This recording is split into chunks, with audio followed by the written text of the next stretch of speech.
Eh bien bonjour, bonsoir, j'espère que vous allez bien, c'est Flo. Aujourd'hui on se retrouve pour parler des spoilers du chapitre 272 de Blue Lock. Aujourd'hui on va non pas faire seulement, on va dire un react, etc.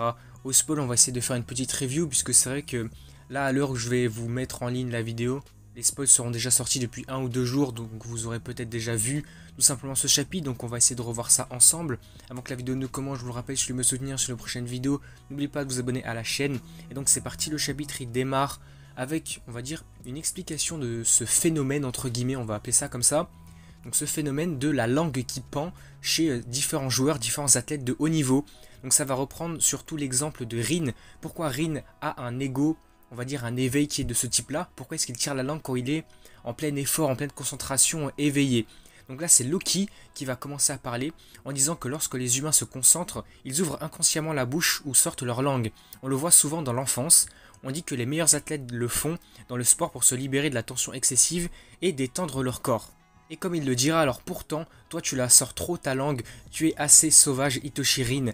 Et Noël Noah va dire, c'est donc ça la vraie nature du numéro 1 du Blue Lock. Donc même lui qualifierait Rin du premier au Blue Lock. Et donc là ensuite le chapitre reprendra sur les actions différentes du match entre Rin et les différents opposants. Donc on va voir Kaiser par exemple, Isagi par la suite et pas mal d'autres joueurs. Donc on va voir Rin en plein éveil qui va récupérer le ballon, qui allait peut-être tomber dans les mains de Kaiser, j'ai l'impression. Donc on voit une sorte de duel de passe, enfin de dribble plutôt. Rin va réussir à le dribbler tranquillement. Mais on va voir d'autres joueurs qui vont arriver, par exemple Isagi. Kaiser va un peu se moquer d'eux en disant « Mais non, Isagi reste là, c'est moi qui vais voler le ballon ». Donc on voit pas mal d'interactions entre les deux. On verra Kaiser aussi, donc qui va dire « C'est un duel entre moi et cette espèce de langue ». Isagi va dire « Mais je m'en fous, moi aussi, je vais t'écraser ». Rin est là en, on va dire, analysant la situation. Je comprends maintenant la psychologie qui me conduit au flow. Le désir de faire sortir le meilleur de mon ennemi et de le détruire est une impulsion qui vient de mon désir profond de risquer ma vie pour détruire une personne incroyable. J'ai pu élever ma performance à un tel niveau dans le match U20 parce que j'ai tout jeté à l'existence la plus forte Hitoshi Sai à ce moment-là. Et maintenant devant moi, il y a le gars que je veux tuer, Isagi, et une espèce de nuisance qui est Kaiser. Les conditions sont alors fixées. Il ne me reste plus qu'à avoir le courage de brûler jusqu'à ma mort en ce moment. Donc là on voit qu'il a bel et bien compris son objectif, c'est de tous les écraser. Et là il est déterminé à le faire. Kaiser va réagir en disant non, je ne vais pas tomber dans ce panneau là, je ne veux pas te laisser faire ça. Rin va dire quoi, mais il veut pas venir me charger, il essaye pas de venir me prendre le ballon de force. Je vais essayer de tous les détruire en même temps. Kaiser lui réfléchit et dira tu seras mordu par Yoichi et les chiens errants. Et donc lui il va essayer de le prendre par surprise peut-être. Il essaie d'analyser la situation et d'essayer de faire quelque chose d'intelligent quand même. À la suite de ça, on a Ness qui va aussi intervenir, disant laissez-moi vous rejoindre, moi aussi finalement. Il va essayer de, on va dire, épauler Kaiser aussi. Là, carrément, c'est assez surprenant à voir que Rin s'est peut-être relâché, puisque Ness va réussir à l'empêcher d'avancer et va pas lui reprendre le ballon, mais il va réussir à faire s'envoler le ballon.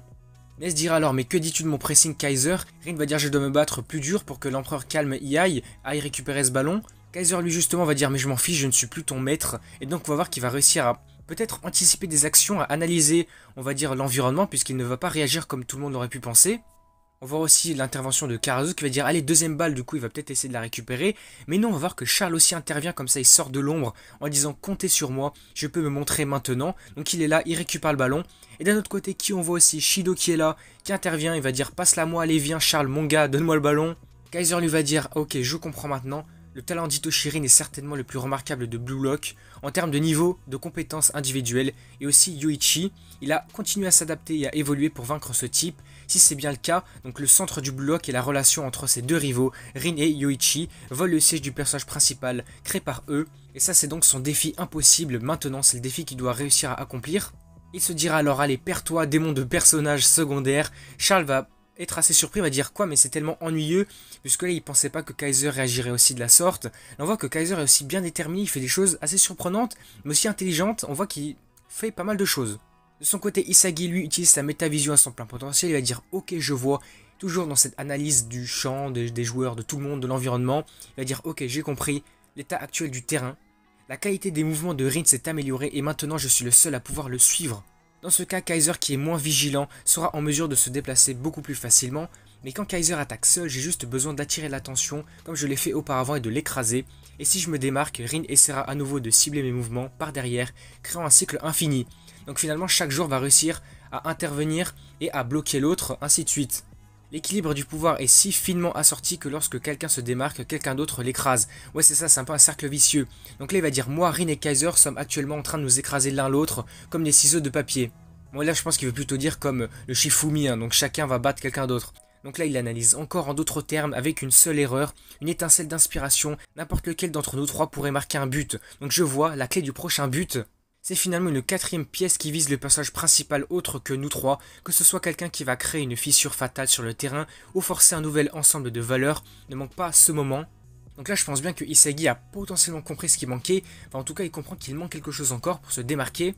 Et donc là on voit le trio final, donc Isagi, Kaiser et Rin, qui sont tous là à se dire je vais les battre, je vais m'améliorer, je vais réussir à marquer un but. Et donc là on comprend bien que si finalement n'importe lequel des joueurs va réussir à mettre la main sur cette pièce, il va un peu chambouler la suite du match et va potentiellement mettre un but. Donc que ça soit Kaiser, Isagi ou même Rin. Bon pour le coup, petit pronostic, moi je pense quand même pour le coup, ça pourrait être un but de Rin, en tout cas j'aimerais beaucoup. Et donc le chapitre se termine là-dessus, on a le mot à la fin du chapitre, une bataille féroce jusqu'au sommet, il n'y a qu'un seul trône à chercher. Cependant on va avoir une petite mauvaise nouvelle, on va dire, pause la semaine prochaine.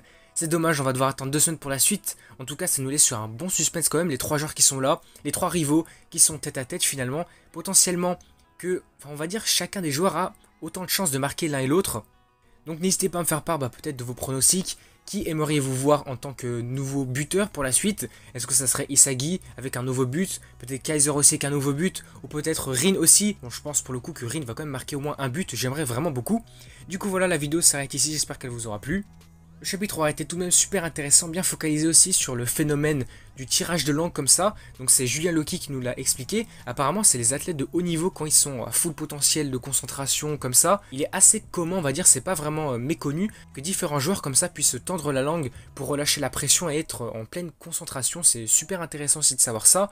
Et puis on aura appris qu'il y aurait potentiellement une nouvelle pièce de puzzle pour permettre de démarquer un joueur sur le terrain et marquer un but. Donc ça peut être vraiment cool de voir ça par la suite aussi. Du coup voilà, n'hésitez pas à me faire part de tous vos avis dans les commentaires, vos théories, vos pronostics pour la suite. En tout cas, si la vidéo vous a plu, n'hésitez pas à liker, à commenter, à partager comme d'habitude. Et puis surtout, n'oubliez pas de vous abonner à la chaîne pour me soutenir sur les prochaines vidéos. Donc que ça soit comme d'habitude, du Blue Lock, du One Piece, du JJK, et maintenant plus trop My Hero Academia. Comme le manga s'est terminé officiellement cette semaine-là, on n'aura plus la suite des spoils. Et donc pour finir, n'oubliez pas de vous abonner à la chaîne. Et puis du coup, moi je vous dis à la prochaine.